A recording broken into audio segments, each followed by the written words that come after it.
राधे राधे सभी भक्तों को। आज हम कार्तिक अध्याय 13 पढ़ेंगे। पूजा शुरू करने से पहले अपने अपने गुरु महाराज जी का ध्यान करिए। गुरुर् ब्रह्मा गुरुर्विष्णु गुरुर्देवो महेश्वरा गुरुर साक्षात पार ब्रह्म तस्मै श्री गुरुवे नमः।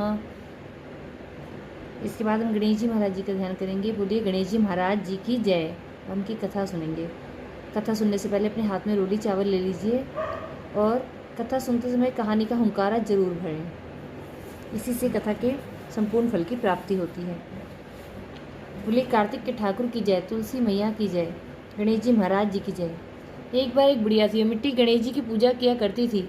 रोज बनाती थी, रोज गल जाते थे। एक दिन बुढ़िया ने देखा कि एक सेठ का मकान बन रहा है। वह मिस्त्री के पास गई और बोली, भैया मेरा पत्थर का गणेश गढ़ दो। मिस्त्री बोला कि जब तक हम तेरा पत्थर का गणेश गढ़ेंगे जब तक पूरी दीवार नहीं चिपलेंगे। बुढ़िया बोली कि राम करे तुम्हारी दीवार टेढ़ी हो जाए। ऐसा कह के बुढ़िया चली गई। शाम को सेठ आया तो उसने पूछा कि आज कुछ भी काम नहीं किया। तो मिस्त्री बोला कि बुढ़िया आई थी, कह रही थी मेरा पत्थर का गणेश गढ़ दो। हमने नहीं गढ़ा तो कह गई तुम्हारी दीवार टेढ़ी हो जाए। तब से दीवार टेढ़ी हो जाती है, ढानी पड़ती है। सेठ ने बुढ़िया को बुलवाया, कहा कि हम तुम्हारे सोने के गणेश जी गढ़वा देंगे, तुम हमारी दीवार सीधी करा दो। सेठ ने बुढ़िया को सोने के गणेश जी गढ़वा दिए। उसकी दीवार सीधी हो गई। जैसे सेठ के बेड़े काम सीधे करे ऐसे हम सब के करना। कहते सुनते हुंकारा भरने वालों की करना।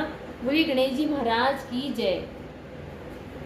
कार्तिक महात्म अध्याय 13। नारद जी बोले, भगवान विष्णु और राक्षसों के बीच भयानक युद्ध होने लगा। दोनों ओर से छूटे हुए बाणों से सारा आकाश ढक गया। विष्णु भगवान ने अपने बाणों से जलंधर के छत्र, धनुष और घोड़े को काट डाला। फिर उसकी छाती में बाण से प्रहार किया। तब उस दैत्य ने गदा हाथ में लेकर उछलते हुए गरुड़ के मस्तक पर प्रहार किया और गरुड़ को भूमि पर गिरा दिया। विष्णु ने हंसकर अपने खड्ग से उसकी गदा को काट दिया। जलंधर ने क्रोधित होकर भगवान विष्णु की छाती में जोर से बाण मारा। फिर दोनों ओर से बाहु युद्ध होने लगा। दोनों ही हाथों से, घूंसों से पृथ्वी पर एक दूसरे को पटकते हुए युद्ध करने लगे। दोनों में बहुत समय तक अलौकिक युद्ध होता रहा। तब प्रभुता संपन्न विष्णु जी अत्यंत गंभीर वाणी में जलंधर से बोले कि हे दैत्य राज, मैं तेरे पराक्रम से प्रसन्न हूँ। तू वर मांग, जो कुछ भी तेरे मन में हो वह मांग ले। जलंधर बोला कि यदि आप मुझ पर प्रसन्न हैं तो मुझे यह वर दीजिए कि आज से आप मेरी बहन लक्ष्मी और अपने गणों सहित मेरे घर में आकर निवास करें। भगवान विष्णु ने कहा कि ऐसा ही होगा।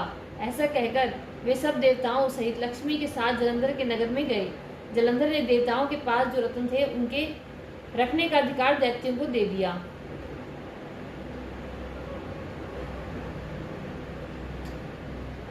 और राज्य पर दैत्यों को नियुक्त कर पृथ्वी पर चला आया।